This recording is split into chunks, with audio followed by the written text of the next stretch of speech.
Hello everyone, I'm Pavni Tyagi, Vice President and Zaraya from the Interact Club of LVISN and your host for this podcast.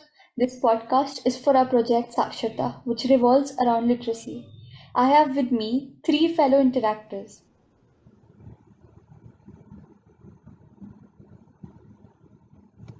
Hi, I'm Amrita. Hi guys, I'm Ishita. Hello everyone, I'm Rashi. Okay, guys, now let's get on with this podcast. So, what is literacy?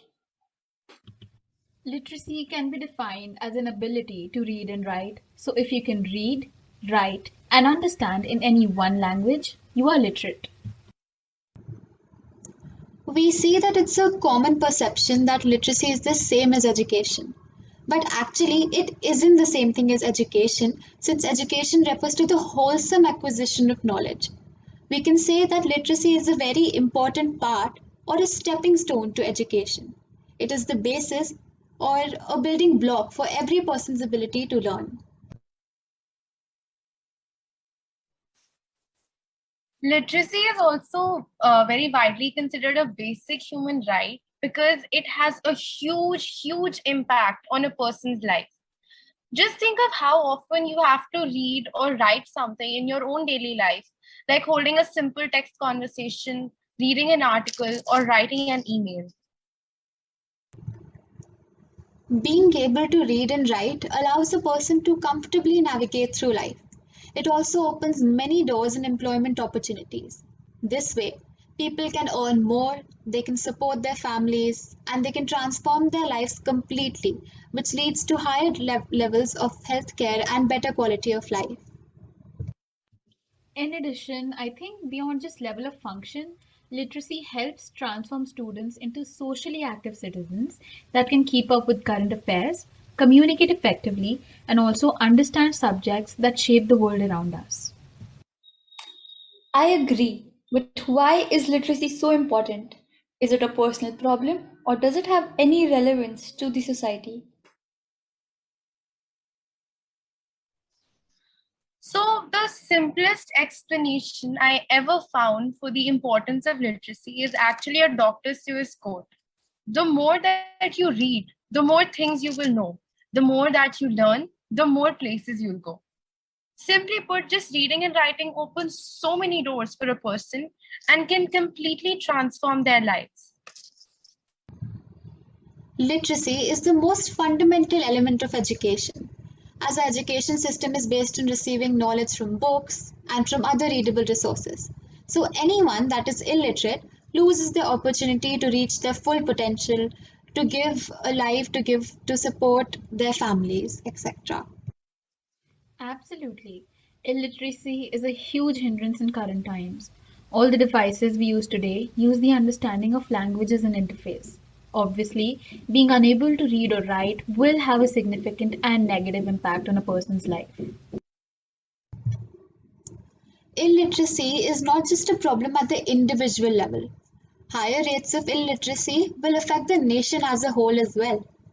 The economy of the country will also be affected. It is a well known fact that most developed countries have higher literacy rate as well.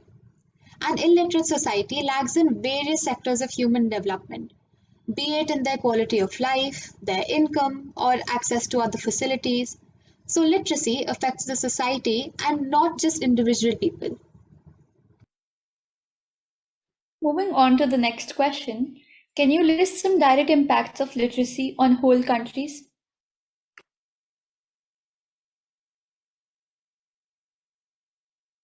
Yes. So the first and foremost impact of literacy is the economic impact. Literacy produces a skilled workforce, which has a positive impact on the economy as a whole. We all learn about investment in human capital, which always includes literacy. A literate population can access better jobs and even generate more employment.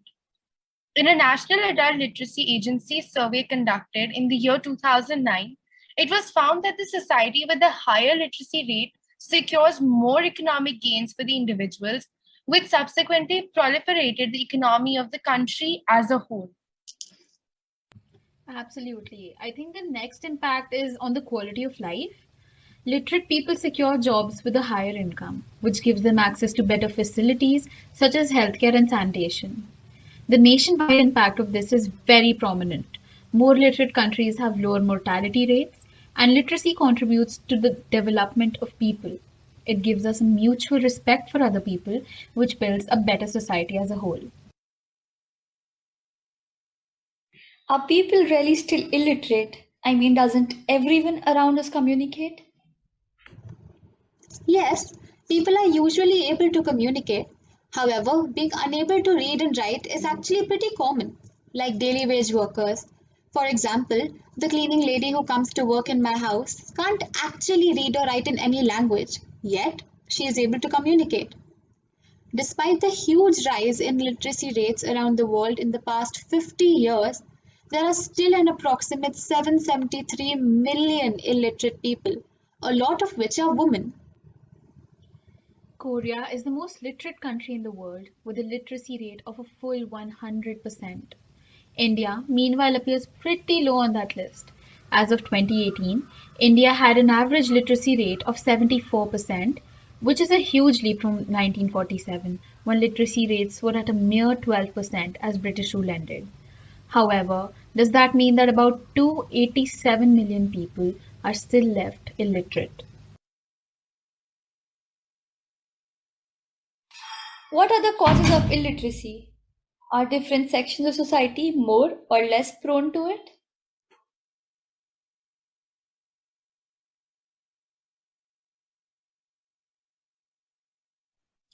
One of the main causes of illiteracy is poverty and the subsequent lack of means to attend schools or buy books. Ironically, poverty is also one of the main negative effects of illiteracy and forms a vicious cycle that leaves millions of lives to rot instead of ever being able to harness their creative abilities. These difficult living conditions all merge together and often make it impossible for a person to escape poverty. Women, as we see in the society, are often denied their right to go to school, which leads to men often being more educated than women, especially in rural areas. There is also often a disparity between the financial sectors of society. Rich people can afford to send their children to school, but in rural areas, people aren't usually able to afford this, and hence, even basic education is considered a luxury. According to you guys, what can be the solution to all these problems? Well, I think there are already a lot of schemes in place, like, for example, the Right to Education Act, which was passed by the Parliament in 2009, has ensured that children between the ages of 6 to 14 should receive free and compulsory education. Vocational training courses allow the students to gain side by side skills that can further help them secure good employment. It is also very important to raise awareness about literacy and education among underprivileged societies because many times they fail to see its effects and hence don't have any reason to send their children to schools, leading to more illiteracy.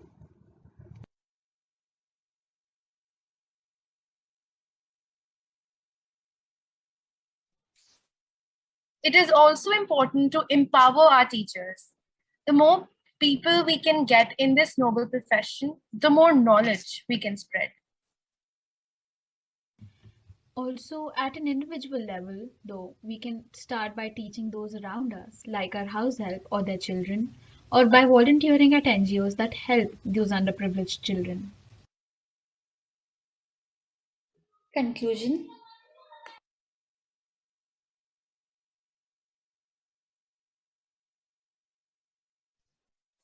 So I think we all can agree that literacy creates a virtuous cycle in our society. Literate parents understand the importance of being able to read and write from their own personal experience. Schools also provide knowledge of health and hygiene to children. Moreover, literate parents are able to secure jobs of higher income and provide their children with good quality of life and education. They also understand the importance of education and ensure the literacy and well being of their children. Educating just one young mind will lead to a chain reaction that transforms so many lives ahead. Like Bill Clinton once said, literacy is not a luxury, it is a right and a responsibility. If our world is to meet the challenges of the 21st century, we must harness the energy and creativity of all our citizens.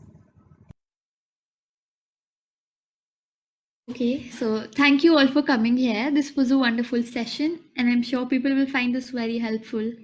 So thank you, everybody.